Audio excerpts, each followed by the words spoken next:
하나님의 뜻, 이런 제목으로 말씀을 나누겠습니다. 이제 오늘부터 에베소서 6장으로 되어 있는 에베소서에 대한 말씀을 한 주 한 주 조금씩 배워볼 텐데, 그 중심 주제가 되는 이 말이 바로 하나님의 뜻이라는 겁니다. 모든 것이 하나님의 뜻입니다. 이것은 성도들에게는 엄청난 위로와 힘이 되는 말씀이죠. 왜 그런지는 이제 설명을 드릴 텐데, 우리의 마음에 혹 부정적인 생각이 없으셨으면 좋겠어요. 내가 아무리 노력해도 하나님의 뜻이 아니면 안 되겠다. 그러한 부정적인 접근이 아니라 하나님의 뜻이기 때문에 나는 할 수 없지만 반드시 이루어질 것이다. 이것이 우리의 믿음입니다. 우리는 하나님을 믿고 하나님은 언제나 모든 것이 합력하여 선을 이루실 것을 믿습니다. 하나님이 선하시기 때문에 하나님의 뜻이 선하죠. 하나님이 사랑이 많으시기 때문에 하나님의 뜻은 우리에게 늘 사랑과 축복으로 다가옵니다. 우리가 이 사실을 믿고 신뢰하죠. 하나님의 뜻을 믿는 성도들은 어떠한 마음을 가질까요? 고난 가운데서도 이제 영광이 올 것을 바라봅니다. 비록 슬픔에 있지만 기뻐할 수 있는 것은 하나님의 뜻을 믿기 때문이죠. 하나님께서는 기적을 행하실 수 있고, 그렇기 때문에 우리에게는 부활의 소망을 늘 갖게 하십니다. 모든 것이 끝났다고 생각하는 그 순간, 우리가 바라보아야 할 것은 하나님의 뜻이죠. 요즘은 반전 드라마가 유행인 것 같아요. 예상치 못한 결과가 일어날 때 사람들이 좋아합니다. 스포츠를 좋아하시는 남자분들, 경기가 어떤 경기가 재밌어요? 초반부터 다 끝난 경기는 보나 마나지만 마지막 순간까지 결과를 알 수 없는 경기는 신이 납니다. 하나님께서 우리의 삶을 인도하실 때 항상 역전이 있습니다. 우리를 새롭게 하시고 절망 가운데 일으켜 주시는 하나님의 뜻이 있습니다. 아멘. 세상 사람들이 이 하나님의 뜻을 오해하기 때문에 하나님의 뜻을 마치 우리를 올갑니다. 우리를 붙잡고 놓아주지 않는 굴레처럼 여길 때가 있어요. 숙명, 운명 이런 말 들어보셨죠? 아무리 도망치려고 해도 피할 수 없는 그런 저주. 마치 이것을 하나님의 뜻으로 오해할 때가 있는데 그것은 절대로 아닙니다. 그리스 신화에 오에디푸스라는 사람이 있어요. 이 사람은 태어날 때 어떠한 그 예언을 받았냐 하면 이 아이가 크면 자기 아버지를 죽일 것이다. 그러니까 아버지가 이 말을 들으니까 얼마나 이게 참 그러니까 무시무시한 예언이에요. 그러니까 이 아이를 버리죠. 그래서 서로 만나지 않는 그러한 악연을 끊어버리려고 아이를 버렸는데 어떻게 돼요? 나중에 그 아이가 커서 자기 아버지인지도 모르고 길에서 죽였다라는 거죠. 이것이 하나님의 뜻인가요? 우리가 아무리 돌방치고 발버둥 치려고 해도 결국 필연적으로 어떠한 함정에 빠지게 하시는 것이 하나님의 뜻인가? 그렇지 않습니다. 하나님은 언제나 선하시고 의로우시기 때문에 하나님의 뜻도 또한 선하고 의롭다라는 것이죠. 한국 사람들은 사주팔자를 믿어요. 예, 신년의 운세 다 보셨어요? 팔자소간이다 이런 말을 어른들이 많이 하는데, 그래서 최선을 뭐예요? 그냥 포기하고 체념하고 사는 게 편하다 이런 말씀을 자주 하십니다. 과연 하나님의 뜻을 따르는 삶이 그런 것인가? 그렇지 않습니다. 모든 것을 순리대로 물 흐르듯이 그냥 내버려 두면 어떻게든 되겠지. 체념하고 포기하고 그냥 사는 것 하나님께서 기뻐하지 않으십니다. 왜요? 하나님의 복음을 믿는 신앙은 오히려 흘러가는 대로 사는 것이 아니라 시대의 흐름을 역행하고 악한 세대를 거스르고 이 땅에서 새로운 생명을 찾아 변화와 성장과 완성을 향해 달려가는 것이기 때문에 그렇죠. 하나님은 우리를 저 밑바닥에서 끌어올리셔서 저 높은 곳에 세우시는 분이 우리 하나님이시고 그것이 하나님의 뜻입니다. 하나님의 뜻을 믿는 성도들은 그렇기 때문에 날마다 새롭고 또 큰 것을 바라보고 부활을 사모하여 온전함으로 나아가는 것이죠. 이슬람의 신앙은 알라의 뜻, 이것을 굉장히 중요하게 생각하는데 인샬라라는 말이 있어요.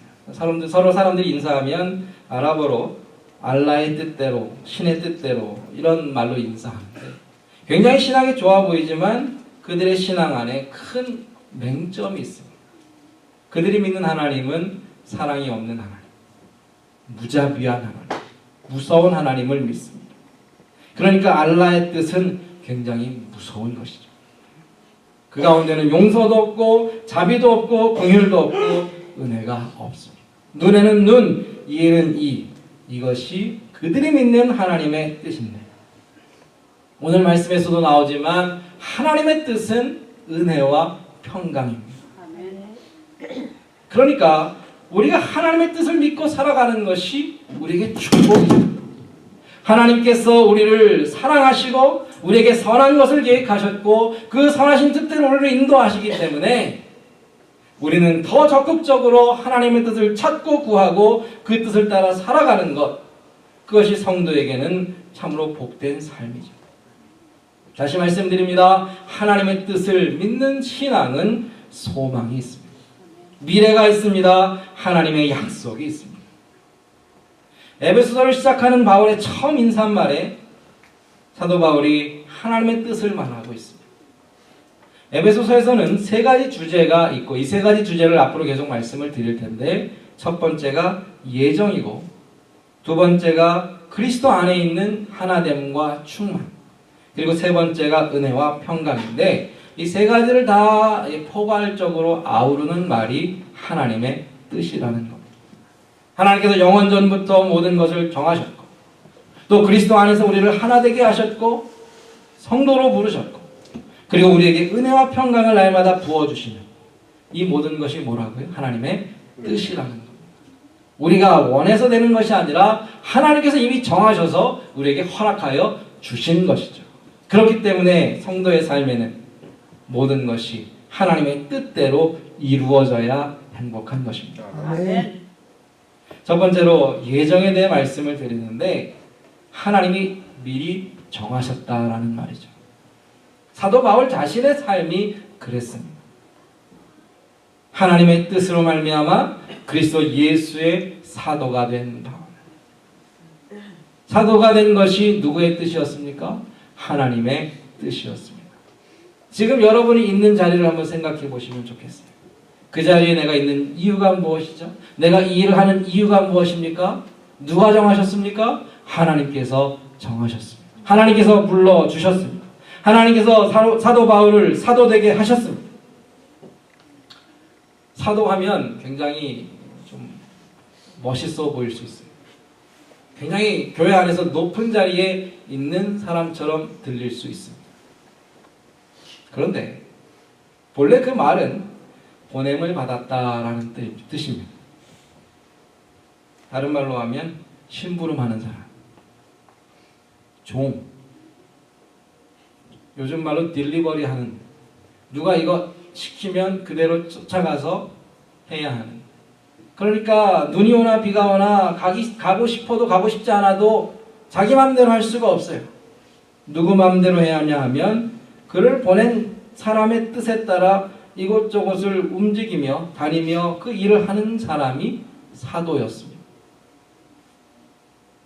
그럼 바울은 누가 여기저기 보내시고 계시죠? 하나님께서. 주님께서 그를 이곳저곳으로 보내시고 다니게 하시면서 주님 말씀을 전하게 하셨습니다. 그의 삶은 그렇게 정해졌다라는 것이죠. 그가 이 하나님의 부르심, 하나님의 뜻을 언제 알게 되었는가?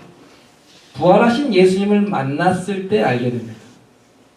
예수님을 만난 그 첫날, 첫 시간에 앞으로 어떻게 살아야 할지 하나님의 뜻을 알았어요.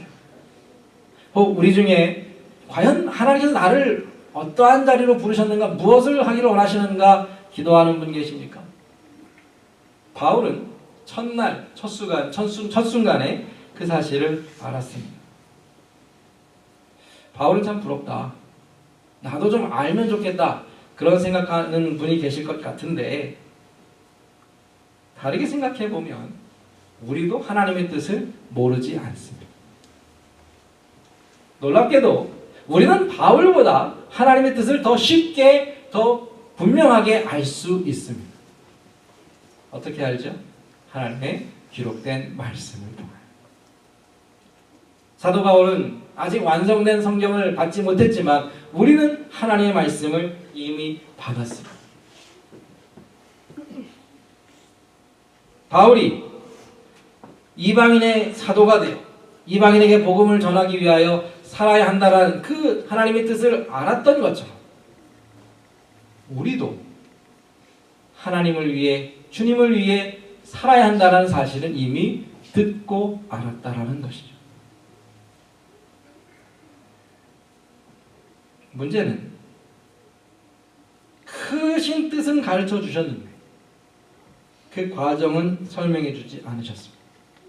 이방인의 사도로 살아야 한다라는 그 사명은 주셨는데 오늘 내가 어떻게 해야 하는지는 알려주지 않으셨다는 것이죠.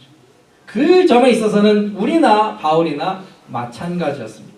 아니, 성경에 나와 있는 대부분의 믿음의 사람들이 비슷했다라는 것이죠. 하나님의 약속과 뜻은 받았지만 구체적으로 그 과정이 어떠한지는 순간순간 하나님의 인도하심을 받아 믿음으로 선택해야 했습니다. 예를 들어서 아브라함을 아시죠? 아브라함이 부름을 받았습니다. 하나님이 부르셔서 이제 하나님을 믿는 믿음의 조상으로 살았는데 히브리서 11장에 보니까 이렇게 설명해요. 그가 부르심을 받았을 때 갈 바를 알지 못했다. 어디 가면서 길 모르고 가신 적 있으세요? 목적지는 아는데 사실 길을 몰라요. 그럼 어떻게 되죠? 길을 헤매죠. 몰라도 아는 척하고 가는 사람 따라가는 것만큼 괴로운 일 없어요. 그렇죠? 아브라함이 분명히 하나님이 정하신 곳으로 가야 되는 건 알았는데 갈 바를 몰랐대. 가족이 불쌍하죠. 그 아버지 따라가는 가족이 불쌍하죠. 그러나 하나님께서 순간순간 인도해 주셨습니다. 하나님의 뜻은 분명했고 아브라함은 알지 못했지만 하나님께서는 아브라함이 가야 할 그 경로를 정확하게 알고 계셨기 때문에 실수함 없이 그를 인도해 주셨습니다. 요셉이 꿈을 꿨습니다. 무슨 꿈을 꿨죠? 해와 달과 11별이 자기에게 절을 합니다. 그게 인생에 대한 하나님께서 주신 꿈인데 네가 나중에 부모와 내 형제들이 너에게 절하고 고맙다라고 할 때가 올 것이다. 그게 이제 빅픽처예요. 마지막에 그러한 결말이 이미 나타나 있습니다. 신나죠? 아, 내 인생이 그렇게 활짝 피겠구나. 요셉이 알지 못했던 것은 뭐죠? 그 과정 속에 종으로도 팔려가야 하고 감옥에 갇혀야 한다는 그 사실은 요셉이 몰랐다라는 것이죠. 다윗은 어떻습니까? 소년 다윗. 하나님께서 그가 10대 때에 그를 부르셔서 기름 부어서 왕으로 삼아 주셨습니다. 네가 커서 나중에 왕이 될 것이다. 얼마나 크고 위대한 꿈입니까? 그러나 다윗이 듣지 못했던 사실이 있습니다. 왕이 되기 전까지 그의 젊은 날을 도망자로 여기저기 숨어 다니며 고초와 고생을 겪어야 한다는 사실은 다윗이 듣지 못했습니다. 우리도 하나님께서 우리를 마지막 날에 하나님 나라에 이르게 하실 줄로 믿습니다. 아멘. 그러나 그 과정은 우리에게 숨겨져 있습니다. 오직 하나님만이 아십니다. 아멘. 신실하신 하나님께서 가장 적당한 자리에 가장 알맞은 순간에 우리를 세우시고 그 모든 과정들을 통해 오직 하나님의 뜻이 이루어지게 하신다라는 것이죠. 아멘. 그러니까 우리에게 필요한 것은 알고 순종하는 것이 아니라 믿고 순종하는 것입니다. 아멘. 이미 하나님의 뜻이 세워져 있고 우리는 다 알지 못하지만 또 알 수도 없지만 하나님의 선하심을 믿기 때문에 하나님을 따라가면 오직 주의 뜻이 이루어질 것입니다. 아멘. 하나님께서 예레미야를 부르셨을 때에 이렇게 말씀하셨습니다. 내가 너를 복중에 짓기 전에 너를 알았고 내가 태에서 나오기 전에 너를 구별하였고 너를 열방의 선지자로 세워놓아. 아이가 이제 잉태가 되고 뱃속에서 자라게 되면 부모들이, 가족들이 과연 이 아이가 어떠한 아이로 자랄까 궁금하죠. 기대도 되고 꿈도 꾸게 됩니다. 그러나 누가 또 이 아이를 놓고 여러 가지 계획들을 세우고 계실까요? 하나님께서. 하나님께서 이 아이가 태중에 생기기도 전에, 영원전부터 태초에 우리 한 사람 한 사람의 인생을 계획하시고 꿈꾸시고 기뻐하셨습니다. 부모가 자녀의 인생을 생각하며 상상하며 웃음짓는 것보다 훨씬 더 크게 기뻐하신 하나님. 왜냐하면 우리를 향한 하나님의 뜻은 선하고 아름답기 때문입니다. 혹 우리의 인생이 그렇게 보이지 않을지라도 하나님께서 우리를 복중에 짓기 전에 아셨고 나오기 전에 구별하셨고 사명을 주셨다. 물론 예레미야 입장에서는 너무나 놀라운 일이죠. 갑작스러운 부르심이었기 때문에 쉽게 받아들이기 어려웠습니다. 슬프도소이다 주 여호와여 보소서 나는 아이라 말할 줄을 알지 못하나이다. 그런데 재미있는 것은 예레미야가 하나님 저 못하겠습니다 한다고 그게 안 되나요? 하나님 저는 그 일 못합니다. 우리가 발빼도 해야 될 일은 이루어지게 되어 있습니다. 하나님의 뜻은 그 어느 누구도 막을 수 없다는 것이죠. 하나님의 계획은 어느 누구도 막을 수 없습니다. 그 어느 누구에 우리 자신도 포함됩니다. 내가 아무리 연약해도, 내가 아무리 어리석어도, 내가 아무리 부족해도 하나님께서 우리를 향한 세우신 계획은 실패할 수 없고 반드시 이루어진다라는 사실이죠. 사도 바울이 어떠한 사람이었습니까? 그를 사도로 부르신 하나님께서 저와 여러분을 하나님의 뜻 가운데 부르시고 그 뜻 가운데 세워 주신다라는 사실이죠. 그렇기 때문에 하나님의 뜻을 믿는 것은 우리에게 참 소망이 되며 능력이 된다라는 것입니다. 우리가 우리 자신에 대한 하나님의 뜻을 믿는다면 두 번째로 우리가 바라보아야 할 것은 내 옆에 있는 연약한 지체들, 그들을 위한 하나님의 뜻이 있다는 것도 믿어야 합니다. 사도 바울이 이것을 교회에 주신 말씀으로 전하고 있습니다. 에베소에 있는 성도들과 그리스도 예수 안에 있는 신실한 자들. 바울이 에베소의 사람들을 만나서 그들에게 복음을 전했는데 그 모든 일이 하나님의 뜻이었다라는 겁니다. 지난주에 이미 말씀드린 대로 그 지역에 복음 전하는 것이 참으로 어려웠고 여러 가지 난관이 있어서 겸손히 눈물로 인내하며 그 일을 이루어야 했는데 결국 그곳에 교회가 세워지고 하나님의 신실한 자녀들이 생겨난 것은 누가 하신 거예요? 하나님이 하신 것이죠. 지금 내 옆에 있는 사람들 누가 보내신 분들입니까? 하나님께서.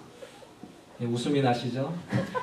헛웃음이 나오고 한숨이 나올지라도 믿으셔야 됩니다. 하나님께서 우리 한 사람 한 사람을 하나님의 뜻 가운데 불러주시고 만나게 하셨습니다. 아멘. 제가 뭐하러 뉴욕에서 여기까지 왔겠어요? 무슨 영화를 보겠다고 제가 여기까지 왔겠습니다. 하나님의 뜻이 계시니까 저와 여러분들이 만날 수 있었습니다. 우리가 다 발견하지 못하고 아직 다 깨닫지 못하지만 이미 하나님께서 세우신 그 뜻은 무궁무진하며 앞으로 더 아름답고 크게 펼쳐질 것입니다. 우리가 이 믿음으로 살아가기 때문에 조금 부족해도 조금 연약해도 우리 옆에 있는 지체 한 명 한 명을 품어주고 결국 하나 되어 하나님의 더 큰 뜻을 이루도록 힘쓰는 것이죠. 에베소서의 또 하나의 큰 주제가 바로 이것입니다. 하나됨과 충만, 연합과 충만함, 그리스도 안에서 통일되어 충만함으로 나아가는 것을 하나님 말씀이 우리에게 가르쳐주고 있습니다.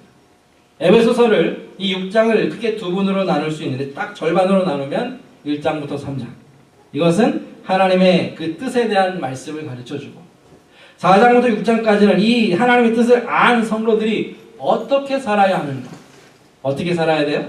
이 하나됨을 위하여, 연합을 위하여 이제는 교회를 이루는 삶을 살아야 하는데, 그렇기 때문에 가장 먼저 4장에서 주시는 말씀이 성령이 하나 되게 하신 것을 힘써 지키라.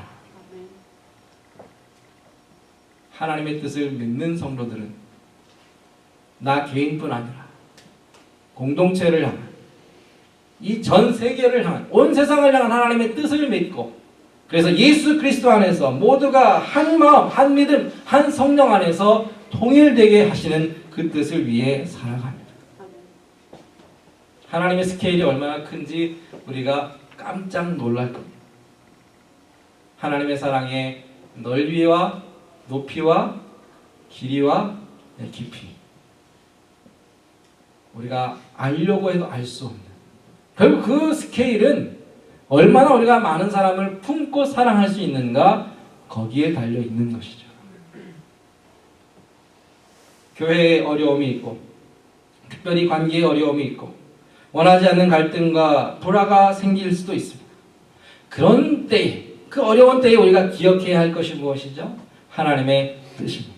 분명히 이 어려운 때에도 우리에게 원하시는 하나님의 뜻이 계실 것이고, 그 뜻을 위해 온 성도들이 마음을 같이 한다면 결국 우리 안에 연합을, 하나됨을 지켜낼 수 있다는 것이죠. 마지막 한 가지를 말씀을 드립니다. 그렇기 때문에 하나님께서는 이 일을 위해 우리에게 끊임없이 부어주시는 것이 있는데, 바로 세 번째로 은혜와 평강입니다. 은혜와 평강은 마치 연료와 같습니다. 자동차가 계속 달리려면 연료를 계속 주입해 주어야 하는데, 교회가 또 성도가 하나님의 뜻을 위해, 그 뜻을 향해 달려가기 위해서는 은혜와 평강이 있어야 합니다. 그리고 하나님께서는 이것을 하나님의 뜻이라고 했어요. 우리가 구하면 주시겠지만 우리에게 너무나 필요한 것이기 때문에 하나님께서 절대적인 주권과 그 뜻 가운데 우리에게 날마다 주시는 것이 은혜와 평강입니다. 아멘. 은혜가 무엇인가? 평강이 무엇인가? 이미 올해 첫 주와 두 번째 주에 설교를 통하여 복음과 관계, 이 말씀을 드리면서 조금 설명을 드렸는데 기억하시는지 모르겠습니다. 복음을 자랑하는 성도, 선으로 악을 이기는 성도. 이것이 복음이고 이것이 평강입니다. 복음을 자랑하는 성도들, 교회의 하나됨을 위하여 선으로 악을 이기는 성도들이 하나님의 은혜를 아는 성도이고 하나님의 평강을 마음에 누리는 성도이죠. 에베소서에 보면 주제되는 말씀 두 가지가 나오는데 2장 8절 말씀에 너희가 그 은혜를 인하여 믿음으로 말미암아 구원을 얻었다 그랬습니다. 그것은 하나님의 선물이다 그랬죠. 14절에도 보니까 그리스도께서 우리의 화평이 되어주셔서 둘로 하나를 만드사 중간에 막힌 담을 허셨다 그랬습니다. 은혜와 평강. 그것은 교회에 속한 모든 성도들이 늘 사모해야 할 것인데, 순서를 따져보자면 은혜가 먼저입니다. 은혜가 가득할 때 평강이 찾아와요. 은혜가 우리 안에 충만할 때 하나님과 가까워지고 성도들 간에 함께 나누게 되고 내 안에 기쁨이, 쉼이 있게 되는 것이죠. 이제 앞으로 이 은혜에 대해서 우리가 많이 나누겠지만 오늘 짧게 한마디로 은혜를 설명하자면 받을 자격이 없는 자에게 거저 주는 것이 은혜입니다. 은혜를 베푼다고 할 때 그 사람이 뭐 조건이 돼서 받을 만해서 받는 것이 아니라 주는 사람이 사랑으로 베푸는 것이 은혜이죠. 우리가 은혜를 받았습니까? 정말 우리가 받을 자격이 없는 사람으로서 받은 것이 있습니까? 너무 많습니다. 죄인인 우리가 하나님의 사랑과 용서와 값없이 주는 생명을 얻었습니다. 은혜와 비슷한 것이 자비라는 것인데, 자비도 이와 같습니다. 거꾸로 마땅히 받아야 할 것을 받지 않는 것이 자비다, 이렇게 설명할 수 있습니다. 우리가 마땅히 받아야 할 것이 뭘까요? 벌 받아야죠. 날마다 하나님 앞에 잘못하고 실수하고 넘어진 우리가 하나님한테 받아야 될 것은 매밖에 없어요, 사실은. 그러나 하나님, 우리가 받아야 할 형벌은 거두어 주시고 우리가 받을 수 없는 축복과 생명과 구원은 날마다 더하시는 것이 하나님의 뜻입니다. 아멘. 이 뜻은 변할 수 없다고 했습니다. 성도들은 날마다 하나님의 은혜로 살아가고 하나님께서 주시는 평강을 누리며 살아가는 것이죠. 말씀을 정리합니다. 앞서 서두에 말씀드린 것처럼 모든 것이 하나님의 뜻입니다.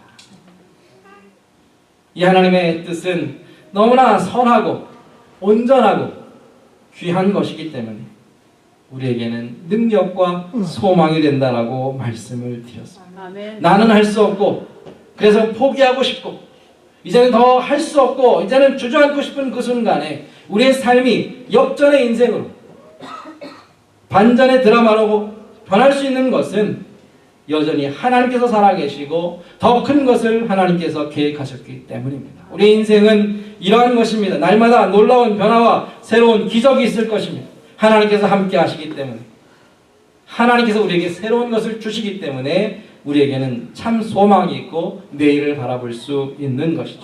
아멘. 바울을 불러 사도되게 하시는 우상이 가득한 에베소에 교회를 세우신 하나님, 은혜와 평강을 베푸시는 하나님께서 우리 모든 성도님들의 삶에 꼭 또 모든 가정에 이 교회에 역전의 드라마를 반전의 드라마를 날마다 사용하시고 기록하시고 새롭게 하셔서 이제는 빛의 자녀로 하나님의 뜻을 믿고 소망하는 승리하는 사람들로 성도들로 살아가시기를 주의 이름으로 축원합니다.